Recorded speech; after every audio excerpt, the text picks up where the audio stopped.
jokes that he ever did. According to the latest AAA, 'tis the season to travel. I'm actually going to be traveling very soon, happily. AAA estimates that 7.2 million Americans will travel by air. That would be a 14% increase in passengers from last year, nearly matching pre-pandemic levels. For more on all of this, I want to welcome Sara Nelson, International President of the Association of Flight Attendants. Her union represents nearly 50,000 flight attendants at 20 airlines. Sara, it's good to see you. I'm getting on a plane, happily. Hopefully it'll be a happy experience later today. Are you going here? What's that? Justin and Kate are headed to St. Paul, 450 grand a week. Oh. Are you meeting up with them? I cannot say. Stop doxing. Let's not. I don't want to dox you. Let's not 400. Did you know you could pay 450 grand a week?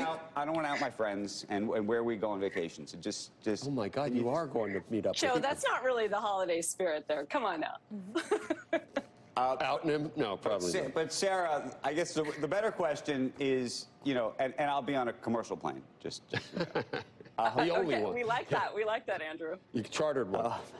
I wish. So, but that's actually the question. Just how good or bad this whole experience is going to be this winter, Sara? Look, I think the airlines are prepared. There's incentive pay. They've staffed up. These are short-time fixes, though, so I want to recognize that almost the entire industry is in contract bargaining, and that contract bargaining was put off during the pandemic. People need to catch up with inflation and all of the things that we lost during the bankruptcies and the mergers. Employees didn't really see real improvements over 20 years. And that's why it's been really hard to attract people to airline jobs. So while they've been trying to maintain people with incentive pay so that people are willing to pick up more overtime, this is a short-time fix. We've got to have a long-time fix that really stabilizes the airlines for the long run and attracts people to these jobs for the long run. That's going to be better for everybody. You know, one of the things you hear from the airlines is that their problem on a labor side is pilots, pretty much across the board. There's just not enough pilots. How do you see that, given I know pilots are not your business, but it's obviously very related? Well, I think pilots have been very clear about that. They've been out there picketing. The Delta pilots took a 99% strike vote, and then they got a deal, right? And they got a deal that is going to set a new standard for the industry. They're taking a look at that now and voting on that now.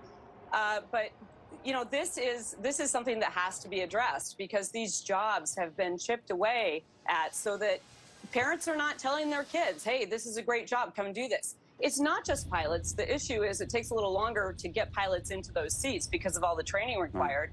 But it's all the jobs across the aviation industry. We're seeing it with flight attendants, too. We cannot attract the same number of people to these jobs, and they keep moving on to another airline that might pay better. So it's important that they're keeping up with that and keeping up the attractiveness of these jobs so that they can continue to run a smooth operation. I have a political question of sorts. We're showing airlines on the screen. We might want to show railroads on the screen. I'm curious, as somebody who leads a union as large as yours, what your reaction was to the way the Biden administration approached the railroad situation. First, of course, trying to create a settlement and supporting the union, and then, of course, switching gears at the end there. Yeah, look, the Biden administration brought the rail companies to the table when they had not been willing to engage in negotiations for 3 years. And so that was a good first step, and that moves things along. But it didn't get to a place where the workers were getting what they need and what they expect. And so I'm seriously disappointed that well before the strike deadline, Congress interfered with the right to strike of the employees. If those rail barons who have been taking in tons and tons of money and pushing out stock buybacks before paying their employees, before getting them what they need, had to actually face the workers who were willing to go on strike, I don't believe there ever would have been a strike. No one needed to intervene here. We just needed to let the natural collective bargaining process play out. And the company always has to have something to lose, just like the workers have to have something to lose. Is that going to change then the world of unions and their political support for either Biden or this administration or Democrats as a result?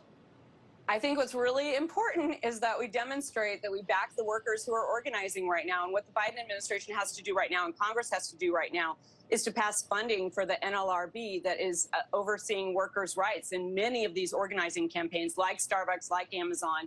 And they're backed up with all kinds of violations of that law. by the companies all of those investigations. Right. And so the NLRB has to be able to do their work. They're massively underfunded in a over $1 trillion omnibus bill that we're looking at. It's mere millions to fund this and make sure that workers have their rights to organize and push forward. And so that is Sarah, a critical issue for the Biden administration right now.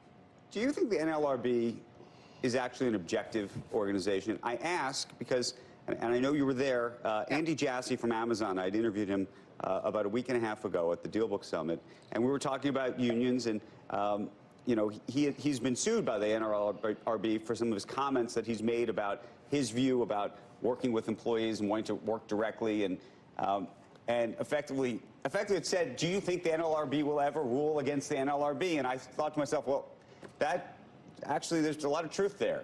What do you think? That doesn't even make any sense, because the NLRB is there to enforce the labor law that exists, and the labor law that, frankly, is not sufficient enough.